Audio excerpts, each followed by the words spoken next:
تو انڈیا کی یہ جو ایک اسٹریٹجی ہے مجھے نہیں لگتا کہ یہ بہت زیادہ افیکٹو ہو سکے گی. ٹھیک ہے، لیکن اکنامک کولیبریشن کی بات کریں اگر وہ بھی ختم ہو جاتا ہے، سارک کی فعالیت تو ختم ہو جائے گی، متاثر ہوتی ہوئی تو نظر آ رہی ہے یہ. بہرحال جنوبی ایشیا کا مستقبل پھر کیا ہوگا؟ کیا جنوبی ایشیا 2 گروپس میں بٹا ہوا نظر آئے گا ہمیں؟ یہ یقیناً جو ساؤتھ ایشیا کو گروپس میں بانٹنے کی جو ایفرٹ ہے یہ ایک طرح سے اس لیے تشویشناک ہے کہ اس میں پاکستان کے حمایتی کچھ کم نظر آ رہے ہیں. شاید ساؤتھ ایشیا کا جغرافیکل اسٹرکچر جو ہے وہ انڈیا کو بہت زیادہ فیور کرتا ہے، سوائے افغانستان کے باقی جو دوسرے ممالک ہیں جس میں سری لنکا، بھوٹان، نیپال، مالدیوز، یہ سب انڈیا سے بارڈر کرتے ہیں، اور پاکستان کے لیے کسی بھی قسم کے بائیلیٹرل ان کے ساتھ تعلقات امپروو کرنے کے لیے ہر حال میں انڈیا کے اوپر سے یا اکراس انڈیا یہ ساری ایفرٹ کی جائیں. تو میرا خیال ہے کہ بائیلیٹرلزم جو انڈیا کا تھا وہ اب ملٹی لیٹرلزم کی طرف ٹرانسفر ہو رہا ہے. تو اس سے ساؤتھ ایشیا کا مستقبل شاید اتنا زیادہ افیکٹ نہ کرے، کیونکہ پاکستان تو ان ساری چیزوں کا بہت عرصے سے اس کو فیس بھی کر رہا ہے، خاص طور پہ جب سے یہ افغانستان میں وار شروع ہوئی ہے. تو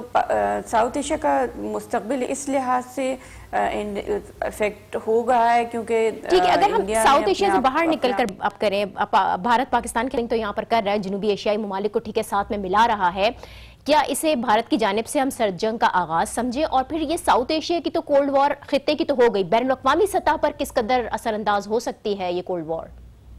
جو ہیومن سیکیورٹی ہے یا ہیومن ڈیولپمنٹ ہے اس کو بہت زیادہ اس پہ اثر ہو رہا ہے. یعنی ہم یہ تو بات کرتے ہیں کہ دونوں ممالک کے درمیان کولڈ وار ہے اور ہاٹ وار میں بھی تبدیل خدا نخواستہ نہ ہو جائے، لیکن یہ بہت کم بات ہوتی ہے کہ جو یہاں کا پاورٹی لیول ہے، یہاں کا ایجوکیشن سٹینڈرڈ ہے، یعنی ہیومن ڈیولپمنٹ انڈیکس سے یہ ریجن بہت نیچے جا رہا ہے. اس لحاظ سے میں سمجھتی ہوں کہ اس ریجن کا مستقبل خطرے میں ہے. دونوں ممالک پاکستان اور انڈیا دونوں کو اس طرح کی ایفرٹ کرنی چاہیے کہ معاملات کسی بھی طرح سے ہاٹ وار کی طرف نہ جائیں، کیونکہ الٹیمیٹ سفررز جو ہیں وہ اس خطے کے عوام ہوگی. بالکل اس خطے کے عوام ہوں گے، اور اس خطے کے عوام سب سے بڑا پاورٹی اور ایجوکیشن ہی ہے جس کی طرف آپ نے اشارہ کیا. اب پاکستان اور بھارت جنوبی ایشیا کے 2 بڑے سٹیک ہولڈرز اگر ان کے درمیان تعلقات نارمل نہیں ہوتے، معمول پر نہیں آتے، تو کیا خطے کا امن و امان مزید بگڑے گا؟ جو ریجنل کوآپریشن ہم دیکھ رہے تھے وہ صرف ایک خواب بن کر رہ جائے گا؟ میرا یہ خیال ہے کہ اگر جس طرح کے حالات بڑھتے چلے جا رہے ہیں اس سے ریجنل کوآپریشن تو ایک خواب ہی رہ جائے گا، کیونکہ بہرحال دونوں ممالک نے اور اس کے ساتھ جو اور چھوٹے ممالک ہیں اس ریجن کے، ان سب نے ان کا ایک ویژن تھا سارک بنانے کے لیے کہ اکنامک کوآپریشن اینڈ کولیبریشن کی جائے گی. لیکن اگر 2 بڑے ممالک جو پاکستان اور بھارت ہیں اگر وہی اپنے معاملات سیٹل نہیں کر سکیں گے تو پھر کس طرح سے چھوٹے ممالک کی کوآپریشن یا وہاں پہ ڈیولپمنٹ کی جا سکے گی؟ یعنی جو اتنے پروجیکٹ سارک نے کیے تھے وہ تو صرف کاغذی سطح پر ہی رہ اچھا ڈاکٹر شائستہ، یہ ہم دیکھ رہے ہیں کہ بھارت سارک کو داؤ پر لگا رہے، لیکن دوسری جانب سنتاس معاہدے کی خلاف ورزی بھی ہمیں نظر آتی ہے. معاہدے میں ثالث کا کردار ادا کرنے والا عالمی بینک یہ کہتا ہے کہ انڈس واٹر ٹریٹی میں عالمی بینک کا کردار خاصا لمیٹڈ ہے. معاہدہ یک طرفہ طور پر توڑا تو نہیں جا سکتا، لیکن آپ کیا سمجھتے ہیں کوئی پیش رفت ہو سکتی ہے؟ دیکھیں انڈس واٹر ٹریٹی جو ہے وہ ایک انٹرنیشنل ایگریمنٹ ہے اور اس میں دونوں ممالک کے ساتھ ساتھ ورلڈ بینک بھی ایک گارنٹر تھا. اب انڈیا نے جو ہے اس کی بہت مرتبہ وائلیشن کی، یعنی جب شروع میں انہوں نے وولر بیراج بنانا شروع کیا یا اس سے پہلے سلال ڈیم تھا، پھر وولر بیراج کا پروجیکٹ آیا، پھر کشن گنگا اور بغلیال، یعنی 4 میجر پروجیکٹ تو انڈیا پہلے ہی اس کے انڈس واٹر چناب اور جہلم پہ بنا شروع کر چکا ہے. اس کے ساتھ ساتھ میں نے ایک رپورٹ ابھی کچھ عرصے پہلے پڑھی، اس میں تقریباً انڈیا کے 56 پروجیکٹس اور ہیں جو ان کے واٹر کمیشن یا ان کی جو واٹر منسٹری ہے اس کے پروجیکٹس ان لائن ہیں. اب مسئلہ یہ ہے کہ پاکستان تو لوور رائپیرین ہے، اگر پاکستان اپنا کیس اسرٹیولی نہیں پریزنٹ کرے گا تو پاکستان ہی سے سفرر ہو جائے گا. اور ہم یہ بات ہر دفعہ جب ڈسکشن کرتے ہیں تو ہم یہ بات بھول جاتے ہیں کہ کشمیر کا مسئلہ ڈائریکٹلی اس پانی سے تعلق رکھتا ہے. یعنی اگر پانی پانی کیونکہ جتنے یہ جو ریورز ہیں وہ کشمیری سے اوریجنیٹ ہو رہے ہیں، تو اگر بھارت کشمیر کا مسئلہ حل کر دے گا تو اس کے بعد یہ مسئلہ حل ہو سکتا ہے۔ بہت شکریہ ڈاکٹر شائستہ ہمارے ساتھ تھے۔ پاکستان اور بھارت، ان کے درمیان ہونے والی یہ کشیدگی اور اس سے جو معاملات جنم لے رہے ہیں اس پر بہت ہی مفصل گفتگو کر رہی تھی۔ ایک بریک ہم یہاں پر لے رہے ہیں اور اس بریک کے بعد پولیس تشدد سے متعلق بات کریں گے، ہمارے ساتھ رہیے۔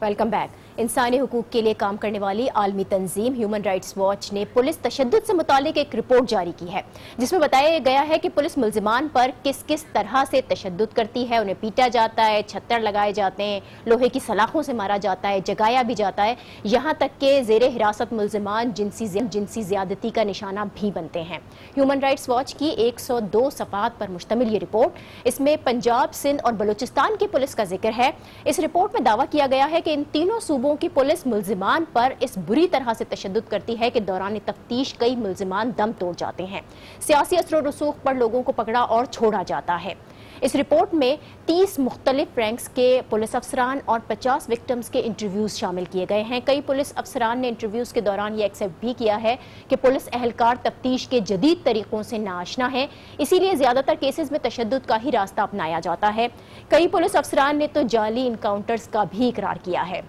یہ رپورٹ ایک آئی اوپنر ہے جس نے پولیس کے کردار پر کئی سوالات اٹھائے، لیکن کچھ سوال اس رپورٹ پر بھی اٹھتے ہیں جس نے اس رپورٹ کی اوتھینٹسٹی پر بھی سوال اٹھایا، کیونکہ خیبر پختونخوا پولیس کو اس رپورٹ میں شامل نہیں کیا گیا ہے۔ اسی پر ہم بات کریں گے۔ ٹیلی فون لائن پر ہمیں جوائن کر رہے ہیں ہیومن رائٹس واچ کے نمائندے اور قانون دان ساروق اعجاز صاحب۔ بہت شکریہ ساروق اعجاز صاحب آپ کا۔ آپ لوگوں کی پولیس تشدد سے متعلق جو رپورٹ سامنے آئی ہے، اس میں سندھ، پنجاب اور بلوچستان کی پولیس کا ذکر ہے، ان کا جو بے ایمانہ تشدد ہے وہ بھی شامل کیا گیا ہے۔ کے پی کی پولیس کو کیوں نہیں شامل کیا گیا اس رپورٹ میں؟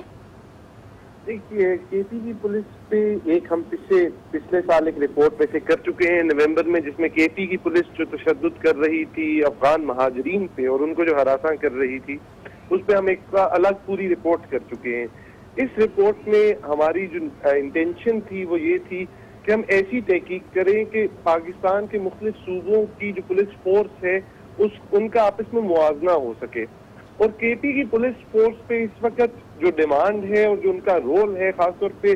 کاؤنٹر انسرجنسی کے حوالے سے،